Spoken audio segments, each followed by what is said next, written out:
At the in-laws' house, a Christmas party was planned where my sister-in-law Pamela and I were to bring a meal each. While out shopping from the in-laws' house, I bumped into Chris and Pamela, arm in arm, chatting away happily, oblivious to my presence. You know, serious Elvis would never imagine me and Chris having an affair, Pamela chuckled. The thrill of meeting secretly is just so exciting. When can you stay over next? Chris asked eagerly. Come over tomorrow, she replied. Their vulgar laughter faded as they disappeared into the crowd. Back at the in-laws' house, Pamela and I were busy in the kitchen and dining area. Chris, who arrived late, suddenly changed his face the moment he nibbled on the meal. Snatching the plate from my hands, he threw everything into the outside trash. Don't serve bad food to the relatives, Chris bellowed, to which I retorted, I didn't make anything, you know. What? I smirked inwardly. Now, how shall I expose these two in front of the relatives? I'm Hope, a 50-year-old housewife. 25 years ago, I met Chris through an acquaintance, married him, and the following year gave birth to our son Dave. Chris, a sales manager at a large corporation, earns more than the average employee. Chris's parents, who treated me like their own daughter after I lost my parents at a young age, get along very well with my mother-in-law, Rebecca. Dave graduated from State University and started working for a foreign company. He moved out when he got the job and visits during long weekends. To outsiders, it might seem like a successful marriage, but in reality, it's a suffocating home where proud Chris reigns like a king, and Dave and I tiptoe around his moods.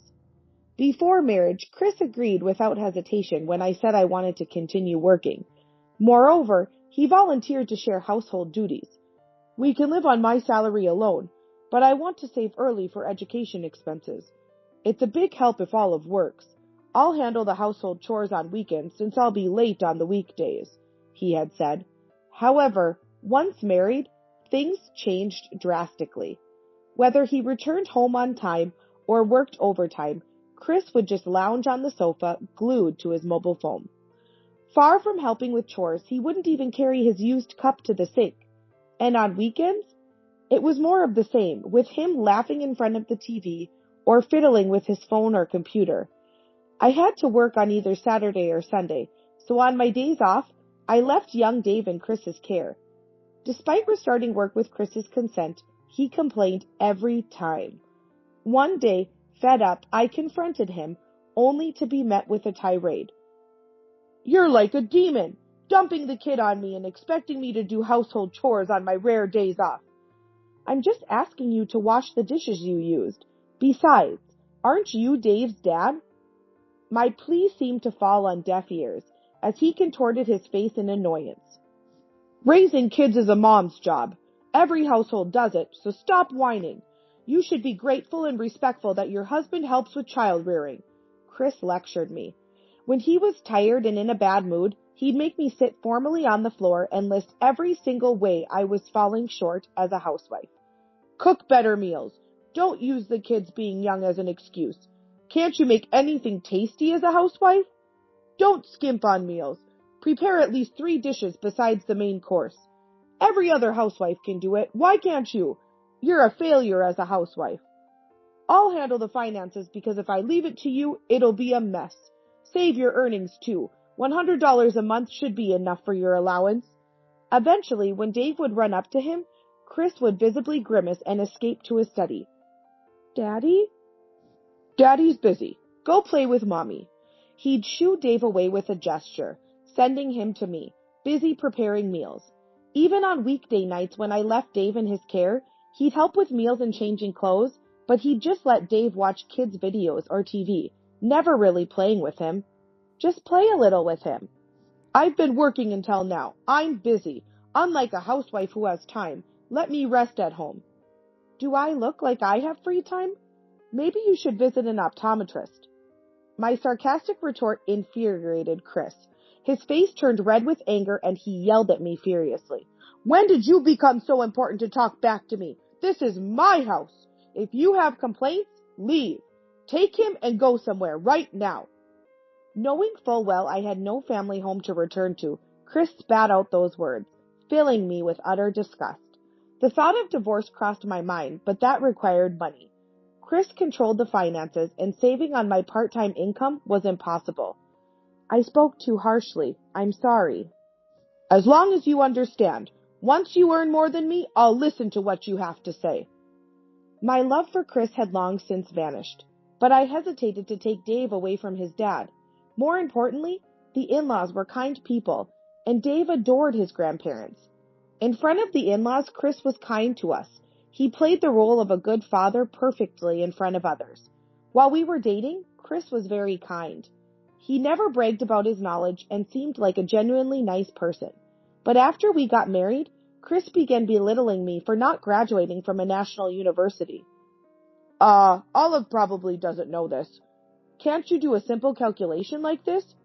What? You don't understand? If you're not from an Ivy League or other famous university, maybe you can't keep up with this topic. At first, he would mock me gently with a smile. But as Dave grew up, he started insisting Dave follow an elite educational path. My son should be able to get into the top public high school in the state. It's free if it's state-run. He can save on transportation by cycling since it's close. That's convenient, but maybe he'll find a school he wants to go to when he's in middle school. I won't allow anything but that school. Transportation and tuition fees are a waste. I was astounded. Was this the talk of someone with a high income? Should we get a tutor then? No need. Just listen in class and getting 100 points is easy. I couldn't believe my ears. If you're worried, you can teach him. You're home by evening, so you have time. I've forgotten middle school stuff. The methods are different now, and when I get home, I'm swamped with housework. The word free time infuriated me. Even as the kids grew, there was still a mountain of work beyond house chores, like supervising homework and checking the next day's necessary items. Chris then twisted his mouth into a mocking smile. I guess it's too much to ask of someone as uneducated as you to teach. Poor Dave, having a mom who graduated from such a low-level school. I was stunned, and Chris continued. By the way, I let you keep working because you said you'd manage the housework. But how long will you continue your job? What? The house has been a bit messy lately, and it's unsettling. Why not quit and focus on Dave's education? Prioritize your family over making pocket money. I stared at Chris wide-eyed. He's the one making the mess, coming home from work and leaving his shirt and socks in the living room, leaving used dishes on the dining table, bringing books from his study and leaving them piled up in the living room and on the sofa. It's not about pocket money. I'm saving for Dave's college and our retirement. We discussed this when I resumed working. I swallowed the words, "You're the one making the mess," and just said that, but Chris sneered. Don't flatter yourself thinking you're indispensable at work. You're just disposable part-time, unlike me. Right. Anyway, make sure he goes to the same university as me. I won't accept anything else. His words were provoking, but I held back from retorting. Arguing might make him reluctant even to contribute to the college fund. Later, when Dave got accepted into his desired school by himself, Chris boasted about it as if it were his own achievement. Yeah, he got into that Ivy League feeder school. Smart like me, my son. Without a single congratulations or good job to Dave, Chris bragged to everyone with a smile. I felt disenchanted with him. Someday I'll divorce him. But time passed without action, held back by financial worries and concerns about living. Eventually, Dave graduated from university and started living alone when he got a job. Recently, my conversations with Chris have diminished significantly. This started about 6 months ago when his weekend work and overtime suddenly increased. Our household finances are managed by Chris. I'm fine with him increasing his allowance with his extra earnings, but recently, a large amount was withdrawn from my credit card without my knowledge. Investigation revealed the purchase of a high-brand bag. When I asked Chris, he responded with an annoyed look. I maxed out my credit card, so I used yours. We're family. It should be fine. That fine thing is a 2000 brand bag. Who did you give it to? It's a birthday gift for my niece. I felt suspicious. Chris's brother Elvis has a daughter from a previous marriage, whom Chris has always adored. But would he really give such an expensive gift to a college student? Later, when he came home smelling a perfume and I questioned him, he mentioned his niece. I took her out to eat. She's busy with her part-time job and can't come to grandmother's house this Christmas. So I thought I'd treat her. She seemed lonely with Elvis overseas. It felt dubious, but since I'm not close to the niece, I hesitated to ask her directly. With unresolved feelings, the seasons changed to winter. As Christmas approached, Rebecca called Chris. What? You hurt your back? Chris pressed the speakerphone button so I could hear. Just twisted it a little. I have my husband, so it's nothing serious, but it seems impossible to stand in the kitchen this Christmas. Maybe I should hire a personal chef service. Chris quickly suggested. Don't worry, I'll have Olive make it. What? I was irritated at his casual decision. After all, Christmas at the in-laws' house meant a gathering of the entire family, about 20 people. It's a big task with so many people. Normally it would be manageable if it were just me and Olive, Rebecca sighed.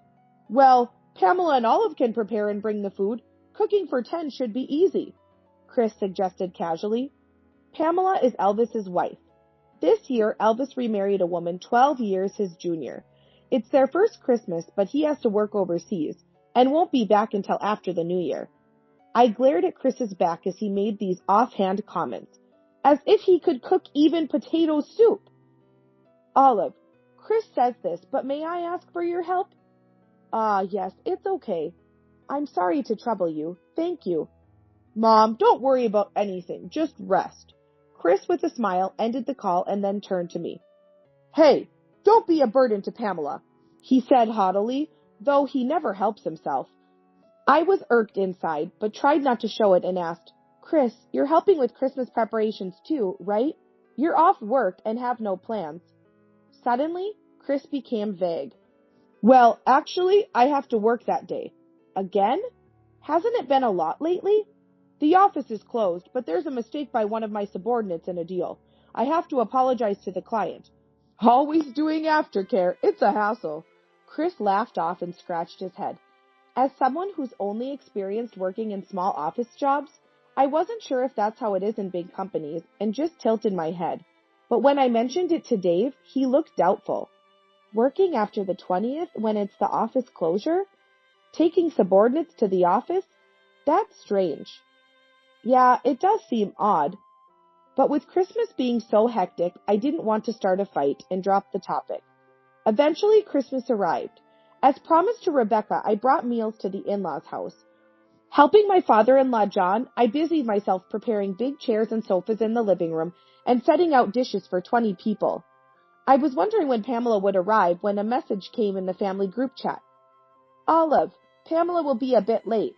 Got it. Oh, we're out of whiskey. Should I go buy some? Could you? There's other alcohol, so no rush. Okay, I'll be right back. After greeting the arriving relatives, I left the in-laws' house. I decided to walk to the nearby shopping mall, which had a discount liquor store, instead of taking the car. As I walked through the crowded mall, a familiar scent wafted by. Looking up, I saw Chris, arm in arm with a woman, walking towards me, engrossed in conversation.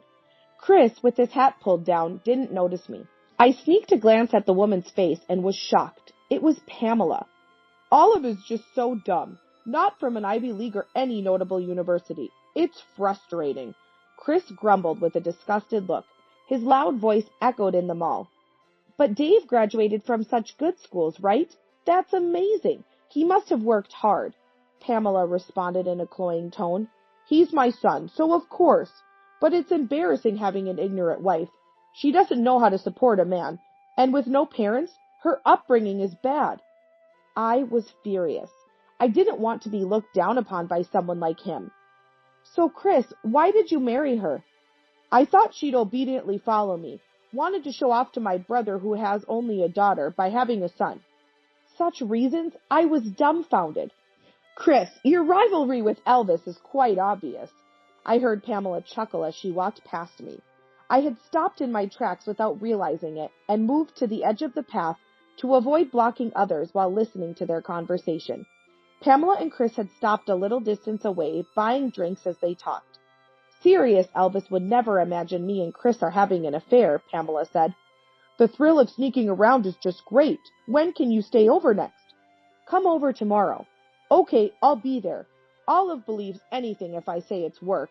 So convenient she's clueless, Chris laughed crudely. They disappeared into the crowd with vulgar laughter. I trembled with anger. I had my suspicions, and they were indeed having an affair. And with Elvis's wife? They must have been mocking Elvis and me all this time. Unforgivable. Just watch. I'll give them a Christmas they'll never forget. Before returning to the in-laws' house, I had a stop to make, so I called Rebecca and then headed there. When I arrived at the in-laws' house, Pamela was preparing drinks and appetizers in the kitchen with Chris's cousins and their children. Where's Chris? He's not here yet. Should be arriving soon, right? I see. They probably came separately to avoid suspicion. All the relatives had already arrived. The older men at the large table were red-faced from drinking, loudly chatting while watching TV. I approached Pamela with a suggestion. Actually, sure, that works. I made a mistake, so it's good timing. I can show off my cooking skills to everyone. Can I switch these dishes? Your cooking deserves more than these plain plates. Wow, thank you. Meanwhile, Rebecca, who had hurt her back, was pouring wine for relatives in the dining room. Chris finally arrived, dressed in a suit, carrying his laptop case. Got caught up with work even on Christmas. Tough being a salaried man, huh? Chris joined the relatives, starting to drink. Olive, thank you. Can we start bringing out the meal? Let's all eat together. Rebecca called out to us in the kitchen. Okay. I prepared plates and silverware, waiting for Chris's cousins and Pamela to return to the kitchen. Pamela was chatting with relatives while bringing out appetizers. With a meal for 20 people, it needed several trips to bring everything out. As I was deciding what to carry first, Chris appeared. Oh, Chris, you're helping too? It's tough with all this. Chris, seemingly already tipsy, didn't respond, and started nibbling at the prepared meal with his fork. Hey, that's bad manners.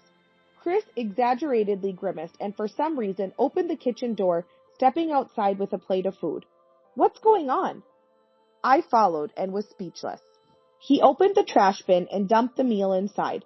Chris went back and forth between the trash bin and kitchen a few times, leaving the empty plates in the sink, then turned and yelled at me.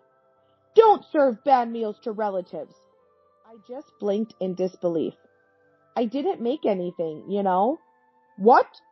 It was all Pamela's homemade dishes. For a moment, Chris looked confused, but then he quickly turned to complain to me. Don't lie. Those are our dishes. I know you made it. That's because, seriously, what was that taste? Pig feed would have been better. It's me and Mom who get embarrassed if you serve bad meals. Can't even make a decent meal. You're a failure as a wife. No, as a woman. I calmly informed the furiously yelling Chris. Your taste buds must be off, too. Pamela's meal was delicious. Haven't you ever eaten Pamela's cooking? We always ate out. Wait, what? Pamela didn't have large enough plates, so she brought it in containers. I lent her ours. Chris's eyes widened. She's made too much, thinking to split 10 portions with me, but ended up making enough for 20, so I gave my half to Dave to share with his friends. I explained carefully. Pamela wanted to show off her best dishes to everyone, so it seemed like a good opportunity. Why didn't you tell me sooner? Inwardly, I smirked. Chris always criticized my cooking. I knew he would complain if I served Pamela's food on our dishes. I never expected him to throw it in the trash, though.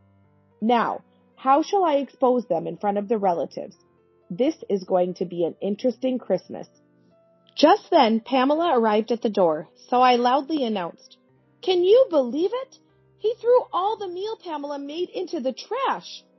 The wine bottle fell from Pamela's hand onto the floor. Chris, who turned at the sound, saw Pamela's shocked face and turned pale. Chris, what does this mean? Pamela, that's... Chris was at a loss for words. Pamela's eyes welled up with tears. I ordered ingredients from their origin, researched recipes, and spent a whole day making it. I was so excited to serve everyone a delicious meal. And you threw it all away? Pamela's tearful plea made Chris fumble for an excuse. Sorry, it was a mistake. I'm drunk, see? Don't use being drunk as an excuse. Didn't your parents teach you not to waste food when you were a child? I exploded with pent-up frustration, speaking harshly to Chris. Always acting so superior to me and Dave, the real you comes out when you're drunk. Chris started to retort, but held back in front of Pamela. Perhaps because being close to the room would make the noise audible in the dining room, but it was too late. Sorry for serving a meal worse than pig feed. I'm such a failure as a woman, right? Pamela sat on the floor crying, and the relatives gathered around. What happened? What's going on? As I explained, the in-laws were dismayed. Rebecca looked sadly at Pamela and sighed. I didn't raise him right. I'm sorry. Rebecca apologized to Pamela. The other relatives defended Rebecca and turned on Chris. Chris is 50 years old. It's his own responsibility. Chris, you need to take responsibility. Are you saying we're going to spend Christmas without a meal? I stepped forward in front of Chris and pleaded pitifully. I'm sorry. The mess happened because I swapped the meals on the plates. Chris is really kind, you know? Let me show you proof right now. I took out my mobile phone and pressed the play button on a recording. Olive is just so dumb. Not from an Ivy League or any notable university. It's frustrating. Chris was shocked as the recording played. It was a conversation between Chris and Pamela that I recorded earlier at the shopping mall. Although the background noise was present, the words were clearly audible. Hey, stop that! Please stop! I'm begging you! Chris glared at me threateningly, but I ignored him and let the recording play. Serious Elvis would never imagine me and Chris having an affair.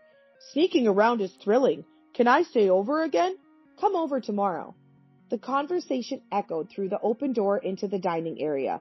The shocking exchange silenced the dining room, and all relatives turned their attention to Chris and Pamela.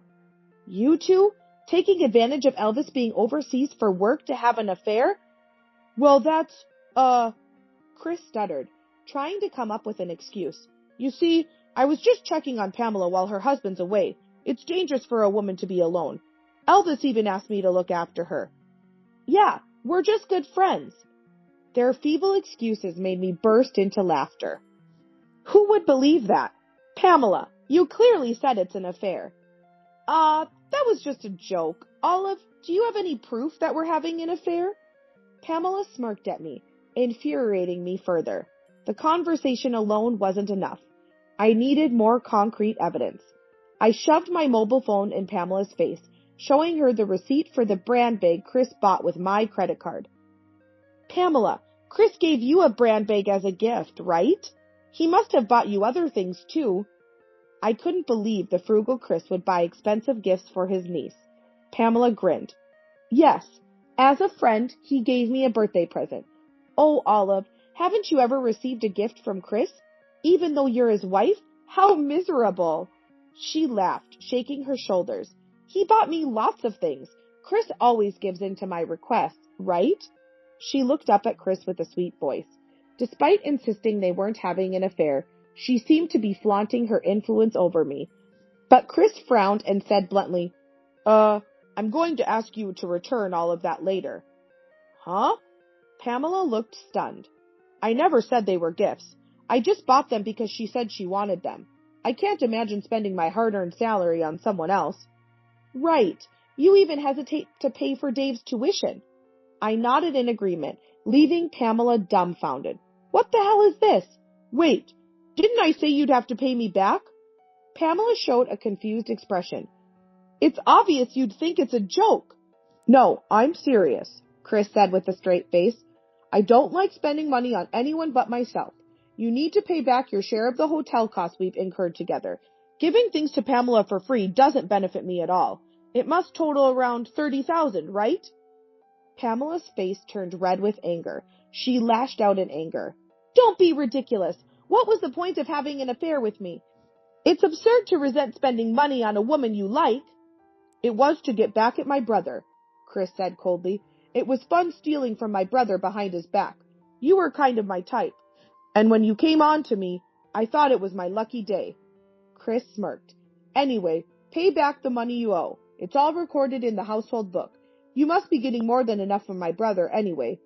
Tears welled up in Pamela's eyes, frozen with shock. That's terrible.